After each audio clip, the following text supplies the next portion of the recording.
Well, hundreds of San Diegans right now are pushing back against a policy that was supposed to expand affordable housing in parts of the city. Our Jeff McAdam is live for us in Talmadge tonight with the new developments in the fight over granny flats. Jeff.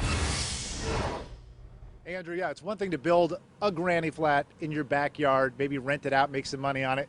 It's entirely a different thing to build so many back there. It starts to feel like a mini apartment complex, and that's what some neighbors here in Talmadge fear they're starting to see. Jeffrey Huter has lived in the Talmadge area for years, helped make it a tight-knit community that it is today. He says this new policy is threatening that bond. So really what's happening, and as we dig into this issue, is that backyards are really being opened up to corporate development. He's part of a group called Neighbors for a Better San Diego, and more than 1,000 people from Talmadge and Kensington have signed up, asking the city of San Diego for a moratorium or delay on a new city policy that passed last October, allowing for cheaper and expanded ADUs on property. So now you've gone from, a 3 or 4 person house to, 13 people.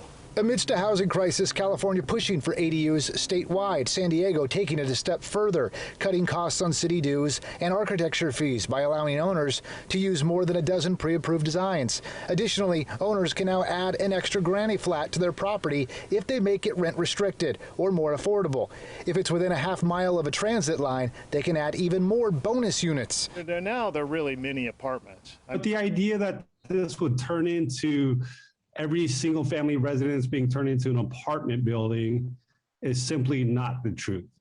And so at some point, we need to understand that there is going to be change. Kalani Kreutzberg is with ADU Geeks, a company that has designed, permitted, and built more than 70 ADUs. He says there are limits to how many units they can build and what their size can be. He thinks this new policy is a good one, especially at a time when affordable housing is hard to find. But he says it is a lot of change and quickly, and isn't opposed to finding a middle ground.